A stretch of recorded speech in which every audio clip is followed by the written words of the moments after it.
Добрый день! Сейчас вы видите у меня в руках две экшн-камеры, одинаковые, CJ Cam 6 Legend. Сейчас я расскажу вам о этих камерах, что они из себя представляют, проведем несколько тестов, и сразу же у вас возникнет вопрос, зачем у меня их две. На самом деле я хочу сравнить их между собой, потому что качество сборки таких камер может различаться достаточно сильно. В общем, расскажу все, что касается этих камер и для чего вообще они могут подойти. Данные камеры имеют разновидности комплектации, и некоторые из них не имеют внешнего дисплея. Как видите, здесь есть и у одной, и у другой внешний дисплей. На одной из них он просто отключен.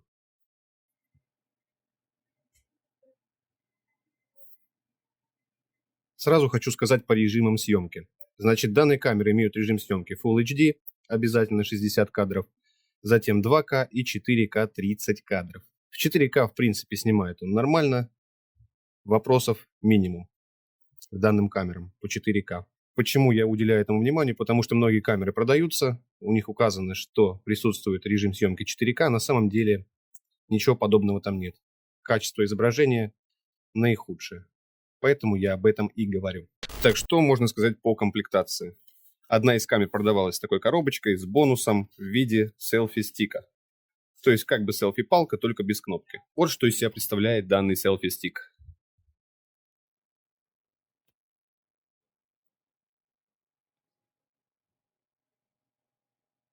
Конечно же, на этом устройстве отсутствует кнопка запуска съемки, но это не так критично.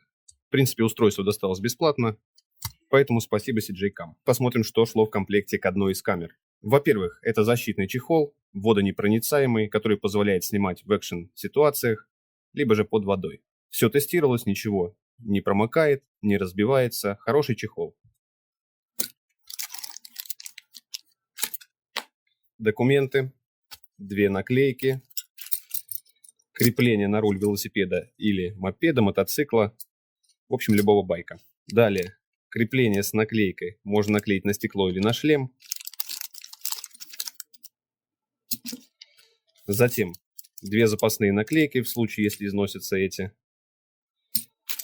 Затем, вот такой вот ободок для крепления на руль также, если вдруг вы не будете использовать защитный чехол. И так далее. Далее идет запасная крышечка на защитный чехол. Далее идет поворотный механизм с наклейкой. Один механизм с наклейкой с быстросъемом. То есть, если нужно быстро демонтировать с нее камеру. Крепление для установки на штатив под защитный чехол. И еще несколько креплений. Вот все, что имеется в данном наборе, в данной комплектации к одной из камер. И сразу хочу подсказать для тех, кто будет клеить себе камеру на шлем, хочу подсказать, что здесь есть специальные крепления, которые немножечко закруглены, имеют определенный радиус. Вот, например, либо же вот. А вот данные имеют ровную площадь, ровную поверхность. Это устройство на стекло автомобиля, к примеру. Либо же на какую-либо другую поверхность. USB-интерфейсный кабель для зарядки и подключения к компьютеру, мини-USB. А также вот такая тряпочка для того, чтобы протирать объектив камеры. Также у меня есть HDMI кабель, но, к сожалению, сейчас его не к чему подключить. Но к этой камере он замечательно подходит. Также для этой камеры приобретался такой маленький штативчик, у которого очень слабые ножки. Пришлось их обмотать.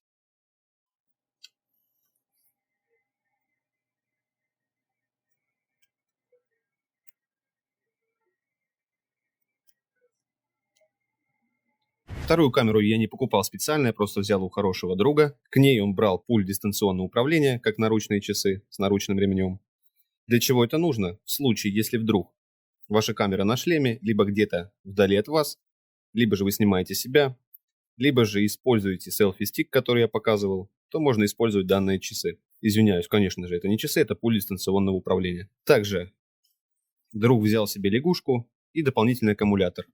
Потому что в режиме съемки данный аккумулятор может протянуть где-то 90 минут. Это приблизительно. На практике бывает и меньше. Поэтому лягушка плюс дополнительный аккумулятор на 1000 мАч. Заряжать можно сразу два аккумулятора. Вот такая история со второй камерой. Экшн-камера установлена на штатив. Вот как работает пульт дистанционного управления. По идее, сейчас пошла уже запись. И вы сейчас уже видите, как я запустил запись с помощью пульта дистанционного управления на данной камере. Давайте пробежимся по характеристикам данных камер. Во-первых, она имеет поддержку видео высокого разрешения 4К. Максимальное разрешение видеосъемки при этом 2880 на 2160. Угол обзора у камеры 166 градусов. Тип матрицы CMOS. Матрица, кстати, одна. Матрица имеет количество мегапикселей 16. В общем, это все, что касается камеры. В характеристиках указывается, что здесь нет гироскопа, то есть стабилизатора изображения. На самом деле он здесь есть, и как видите, в настройках его можно включить. Дисплей здесь сенсорный. По форматам записи. Значит, можно в формате VGI снимать 240 fps, 720 30 fps, 60 fps, 120 fps, 1080 30 fps, есть 25 fps и 60. У меня установлено 60. Это Full HD. Далее идет 2К разрешение 30 fps и 4К 24 fps. Хотя я говорил ранее, что 30, немножечко ошибся. 24 fps. По интерфейсам и выходам. Значит, поддерживается карта microSD до 128 гигабайт. Разъем USB интерфейса mini-USB. Также есть HDMI разъем для вывода на монитор. Есть внешний динамик для воспроизведения видео, а также микрофон. Теперь расскажу о некоторых косяках данных камер. Во-первых, здесь идут различия от камеры к камере, то есть модель одна и та же, а косяки могут быть разными. Это, конечно, все зависит от качества сборки. Какие же здесь косяки? Во-первых, это очень плохой микрофон. Он находится здесь в таком месте, что не позволяет ему нормально воспринимать звук. И, в общем, снимая звук с этой камеры, вы будете удивлены, какой же он ничтожный. А сейчас я хотел бы проверить звук. Какое качество звука записывает данный микрофон на каждой из камер. Итак, в принципе, как я и полагал, действительно, у одной камеры звук лучше, чем у другой. И это не первый случай. CJ Cam 4 версии то же самое. Также огромное количество шумов, просто невероятных, хотя здесь есть функция шумоподавления. Проблема со звуком здесь решается подключением внешнего микрофона. Данная камера поддерживает данную функцию, но я покупал обычный петличный микрофон с обычным разъемом джек 3.5. Также покупал переходник для данного разъема mini-USB, но микрофон не заработал. На самом деле к данной камере должен покупаться специальный микрофон, который стоит достаточно дорого. Также хочу подметить, что для съемки мелких объектов и текстов эта камера вообще не подойдет. То есть для меня эта камера в принципе не подходит, потому что я снимаю именно в таком направлении. Потому что здесь уровень фокусировки начинается от 30 сантиметров. Если нужно мелкий текст снять, то это уже не является возможным, он расплывается. Но если вы собираетесь снимать подобные видео, такие как я, то данную камеру лучше брать, я думаю, не стоит, она для этого не подойдет. Ну, в принципе, отсюда и название экшн-камера. Она не предусмотрена для этих дел. Ну, просто вам на заметку. Также еще один из косяков, который я хотел бы упомянуть, это очень плохое качество съемки при плохом освещении. При естественном все замечательно, а если вдруг в помещении плохое освещение, то мы получаем огромное количество шумов. Очень плохую картинку. Теперь давайте пробежимся по настройкам. Проводим пальцем вниз и получаем всплывающее меню. Здесь у нас есть блокировка, режим съемки с квадрокоптера, также синхронизация с пультом DU, который вы уже видели, и соединение по Wi-Fi со смартфоном. То есть здесь есть функция управления записью со смартфона. Так, давайте полистаем настройки и посмотрим, что здесь есть.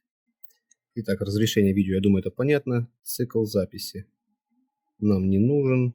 Угол обзора здесь не регулируется, потому что, к сожалению, здесь нет такой возможности. В других моделях CJ Cam можно увеличить угол обзора, потому что он там больше, чем 166 градусов. Улучшенное освещение выключено, можно включить. Сильно это не поможет, шумы так и остаются при плохом освещении. Динамический диапазон включен. Гироскоп выключен, можно включить. Это стабилизатор. Запись звука включена. Громкость записи звука максимальная, точнее его воспроизведение. Штамп даты и времени у меня отключен. Формат видео MP4, в принципе, это самый распространенный формат при записи. Битрейт всегда ставлю максимальный. Кстати, его можно программным способом с помощью прошивки левой увеличить еще. Возможно, пропадут шумы, но я не уверен. Все остальное цветокоррекция, эффекты, экспозиция. Далее дополнительные настройки: язык, дата и время, форматирование, Gimbal контроль. Передний дисплей в данной камере отключен, его можно включить. Управление подсветкой, частота 60 Гц. Также при покупке данной камеры не забудьте обновить ПО, зайдя на сайт производителя. Мы с вами перечислили некоторые из настроек. Разбираться полностью в настройках мы не будем. Если что-то вам непонятно, можно всегда загуглить. Иначе видео растянется на огромное количество времени и станет вовсе неинтересным. Режим фотокамеры. Можно выбрать режим фотосъемки. Под водой, видеорегистратор, фото плюс видео и так далее. Вот что из себя представляет данный вид камеры. Также мы сравнили две одинаковые камеры. Их качество сборки, одинаковое оно или нет. Но сейчас посмотрите, как они снимают в разных ситуациях.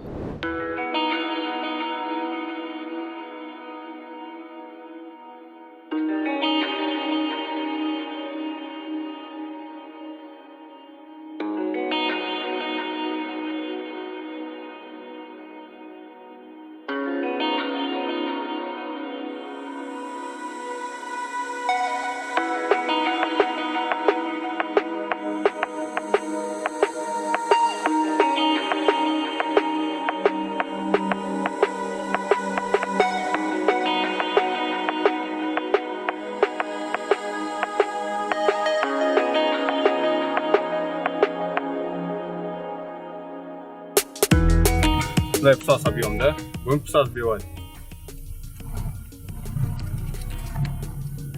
Давай! Вот так, выгнали нахрен.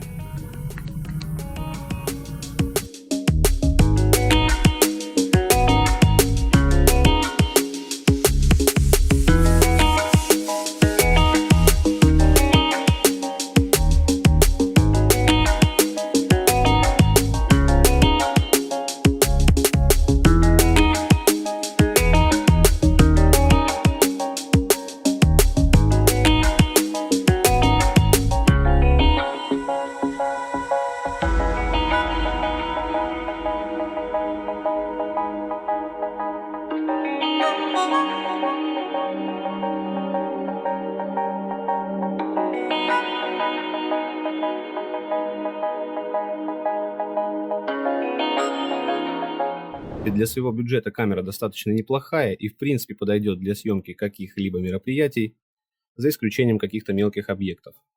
Также естественное освещение для этой камеры очень важно. Насчет микрофона, на самом деле видел много видео, где люди просто переделывают данный микрофон, разбирают камеру, либо впаивают тот другой, либо просто перепаивают его в другое место. Если что-то я не сказал важное, напишите об этом в комментариях. Также подписывайтесь на канал. Оставайтесь со мной, снимем еще много интересных роликов.